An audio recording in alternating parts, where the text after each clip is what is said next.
everybody. You would stand with us as we sing.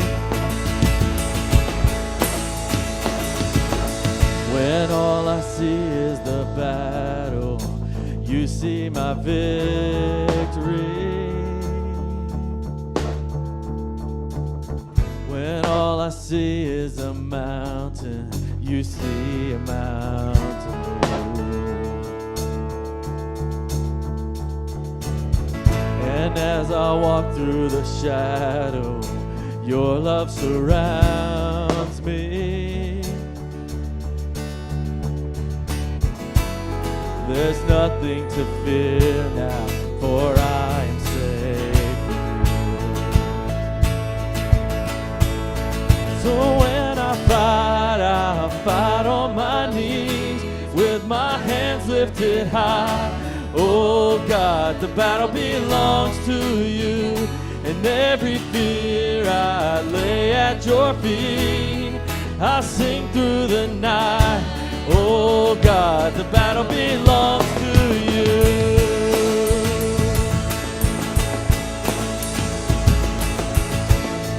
And if you are for me, who can be against me?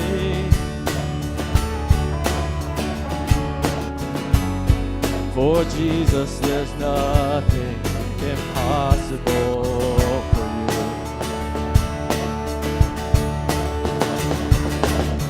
When all I see are the ashes, you see the beauty.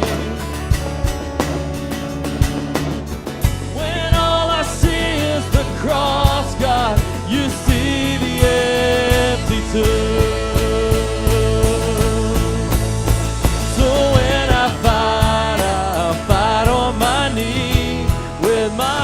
Lifted high. Oh God, the battle belongs to you, and every fear I lay at your feet. I sing through the night. Oh God, the battle belongs to you.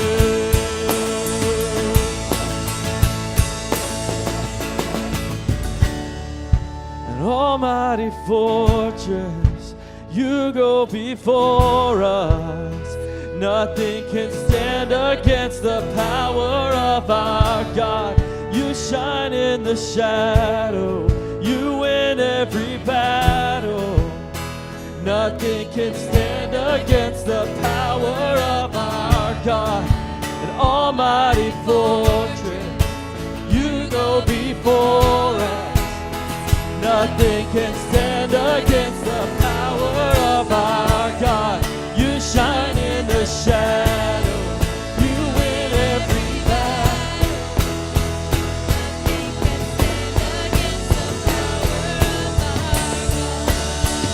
Sing it out. So when I fight,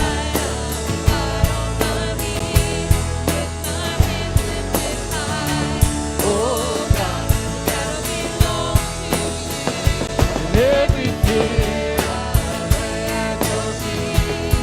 I'll sing through the night. Oh God, the battle belongs to you. Oh God, the battle belongs to you.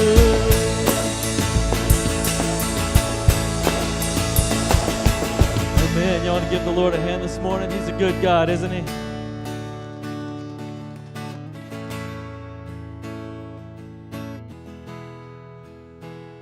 I'll have a seat. If y'all can hear me, there we go. So, want to take a second this morning just to say, if you're a guest with us, want to ask you to do me a favor. I want you to pull your phone out, text "welcome" to 903-294-4697. What that's going to do is that's going to get you in communication with me. I had the opportunity this week to reach out. Can y'all hear me a little bit better? Is that better? I'll just keep talking until y'all start putting y'all's hands up. All right, sweet. So what that's going to do is that's going to give you an opportunity to reach out to me. I had the joy of calling a couple of you this week and just getting to hear where you guys were struggling, what you need us to pray over. And I want to say, man, it's a blessing to my heart. So when you send that text out, and you're like, man, who's this going to? It's going to me. Okay, actually, it goes to Blake, and then Blake emails it to me. But it is not a burden. It is not a problem. It's not weird or awkward. we enjoy and look forward to those opportunities to reach out to you. So if you're like, man, why do they say that number every week, and where does it go? It goes to us. And we want to reach out to you and tell you that we're praying for you, that we're here for you, that we're an asset if you need us. The second thing that we're going to do this morning that's a little different is Keith came this morning and shared that, man, he feels like as a church, we just need a time to respond to the Lord. If you were a part of your life group this morning, Rebecca and Josh is my Sunday school teacher, and Rebecca brought up some things about Daniel's prayer for the people of God. And it was not that they deserved God's grace or deserved God's favor. It wasn't because they had lived an outstanding life. It wasn't because they'd done all the right things. But he just cried out on the behalf of his people. Say this week your pastors have been, your staff members have been crying out on your behalf. Hoping that God would meet with you today, that we wouldn't come to church and it would be the exact same way that it was last week. Hoping that you wouldn't come to church convicted or needing to meet with the Lord and stay stoic and stuck in your seat. So this morning, we're going to offer up this time for you just to respond to the Lord. Whether that means coming to this altar and praying. And I know what a lot of you are going to say is like, no, we don't go to the altar right now. We go at the end. This altar is open for whenever God tells you that you're to respond to Him. And so what we're going to do this morning is Ben's going to start playing, and we're going to play a song that talks about when the enemy's around me and the battle's right in front of me. And the Lord prevails and takes care and fights our battles for us. So this morning, we're going to step into a time of worship and a time of prayer. My two things I want to say is I would hope that those of you that have come today needing to hear from the Lord would seek His face right now and beg Him to speak to you. And those of you today that came and the Lord's already shown you where there's sin in your life, bitterness, unforgiveness, a weak faith, that rather than sit in your pew and fight that battle on your own, that you would call out on the Lord's behalf and meet with Him this morning. So we're going to take just a couple minutes. We're going to pray. The band will start. And as you get done dealing with the Lord, you can stand up and worship. You can sit down and worship. You can come to the altar and worship, whatever that looks like with your response to the Lord. This time is yours. And I just want to say, man, that I'm glad you're here. It has been the prayer of the people at this church that you would meet with the Lord today. I'm glad you're here. Let's pray. Lord, thank you for what you've done, God. Thank you for how you've faithfully, Lord, taken care of your people. Lord, not because we deserve it, not because we've been excellent stewards or we've been obedient in everything that you've told us, God, but because you love us. Like that daddy that loves his child. So this morning, God, I pray that your people would respond to you, that they would be, Lord, obedient when you tell them to move. Lord, that the enemy wouldn't keep a stronghold and that the stronghold definitely wouldn't stay here at church. Lord, I pray your people would respond to you today, God. Just my prayer. Amen.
rise against me, but I